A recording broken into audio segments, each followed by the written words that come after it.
واش عمرك تسائلتي شكون أخطر وأغرب مكان في الكون؟ واش الفضاء اللي فوق راسنا ولا البحر اللي تحت رجلينا؟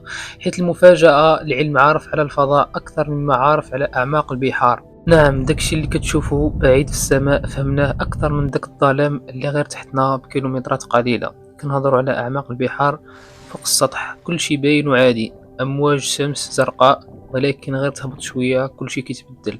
الضوء كيبدا يختفي، الضغط كيبدا يطلع، والحياة كتولي غريبة بطريقة ماشي طبيعية.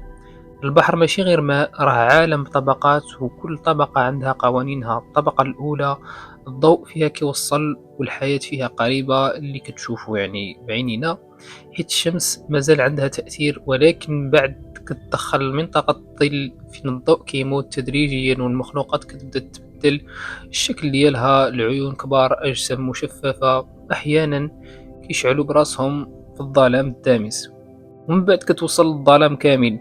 هنا ما كاين لا شمس لا ضوء لا ألوان، غير السواد المطلق. ومع ذلك كاين كائنات عايشة تما كتنتج الضوء ديالها بوحدها، ومع العلم أن كاين كائنات صغيرة جدا وكتعيش عادي، كتعيش في صمت. الضغط كيقدر يسحق أي إنسان في ثواني إلا داك السمك الصغير. سبحان الله. دابا هنا السؤال، واش العلم وصل لهاد الأعماق؟ الجواب جزئيا، ولكن بثمن كبير. البشر قدروا يوصلوا لأعماق نقطة في البحر، يعني أعمق نقطة في البحر اللي سميتها خندق ماريانا، ما كاين كيوصل أكثر من 11 كيلومتر تحت سطح البحر، ولكن عدد الناس اللي هبطوا تما قليل بزاف، وكل نزول كيتطلب تكنولوجيا معقدة بزاف.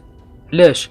حيت الضغط اللي تما خيالي، كل ما هبطتي 10 متر الضغط كيزيد حتى كيوصل لدرجة يقدر يهرس غواصة إلا ما كانش مصممة بدقة.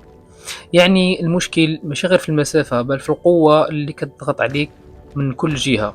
ودابا قارن يعني هاد الشي مع الفضاء ما كاين حتى ضغط، المشكل هو الفراغ. ولكن البحر كاين ضغط رهيب كيحاول يسحقك من كل جانب وكل جهة. لهذا هذا هو السبب بزاف ديال العلماء كيقولوا استكشاف أعماق البحار أصعب من استكشاف الفضاء. والمثير أكثر، راه استكشفنا غير نسبة صغيرة بزاف من البحار. كاين اللي كيقول أقل من 10% فقط، يعني أكثر من 90% مازال مجهول. مخلوقات، أسرار، أنظمة كاملة ممكن كاينة ولكن ما شفناهاش بعد. دابا نرجعوا للسؤال الأول، شكون أكثر غموض؟ واش السماء ولا البحار؟ يمكن الجواب ماشي في الفوق ولا في التحت، ولكن في هذه الفكرة أننا عايشين فوق كوكب ومازال ما فاهمينوش كامل. ويمكن أقرب سر لينا هو اللي مازال ما قدرناش نوصلوا ليه، غير حيت كاين تحت منا في مكان مظلم.